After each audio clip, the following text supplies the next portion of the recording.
जय श्रीराम. आजच्या महाराष्ट्रात चाललं तरी काय? 16-17 3 वर्षाच्या मुलीवर बलात्कार होतो. ज्या मुलींना काही कळत नाही अशा मुलींवर बलात्कार होतो. हा नेमकी छत्रपतींचाच महाराष्ट्र आहे ना? मग छत्रपतींचाच महाराष्ट्र आहे, मग न्याय का मिळत नाही? का मिळत नाही? कारण हा महाराष्ट्राचा छत्रपतींचा राहिलाच नाही. तो राहिलाय त्या आमदारा खासदारांचा, त्या संत्री मंत्र्यांचा. त्याच्यामुळेच या अशा गोष्टी घडतात. आणि जेव्हा या गोष्टी घडतात ना, तेव्हा हे घरात बसतात. इलेक्शन आले का आपल्या दारात येतात. आणि आपण काय करतो? जेव्हा आपल्या आई बहिणीची आबरू चव्हाट्यावर मांडलेली असती तेव्हा आपण फक्त कॅन्डल लावून फिरतो.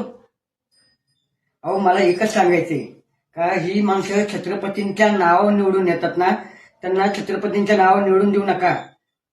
मला एकच सांगायचं आहे, छत्रपतींचं नाव महत्वाचं आहे, पण छत्रपतींचे विचार असलेला आमदार, खासदार, तुमचा मंत्री असेल तरच तुम्ही त्यांना निवडून द्या. कारण तो तुमच्या हक्कासाठी लढेल. तुमच्या आया बहिणींच्या आबरूवर कधी आत येऊन देणार नाही असा आमदार, खासदार तुम्ही निवडून द्या. मला अजून एक गोष्ट तुम्हाला सांगायची का, तुम्ही काय करता तर तुम्ही एक गोष्ट नेहमी चुकीचं करता. जेव्हा आपल्या आया बहिणीवर ती गोष्ट येते ना, तेव्हा आपण धरणे आंदोलन करतो. पण जर तुमच्या आमदार, खासदाराला मारलं, नगरसेवकाला मारलं, तर तुम्ही त्याच्या घरात जाऊन मारता. मग ह्या बलात्कारांना तुम्ही त्यांच्या घरात जाऊन का नाही मारत?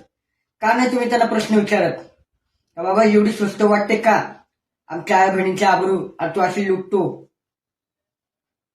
आपल्या हा मानवी देह जर आपल्या बहिणीच्या, आपल्या आईच्या उपयोगी पडत नसेल ना, तर काही उपयोग नाही आपल्याला स्वतःला भाऊ म्हणून घ्यायचा.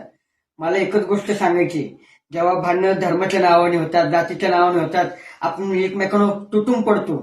आणि कुठल्याही धर्माची किंवा कुठल्याही जातीची त्या मुलीवर बलात्कार होतो ना, मात्र आपण व्हॉट्सअपला, स्टेटसला, युट्यूबला फक्त लाईक करा, शेअर करा, कमेंट करा, एवढंच करतो.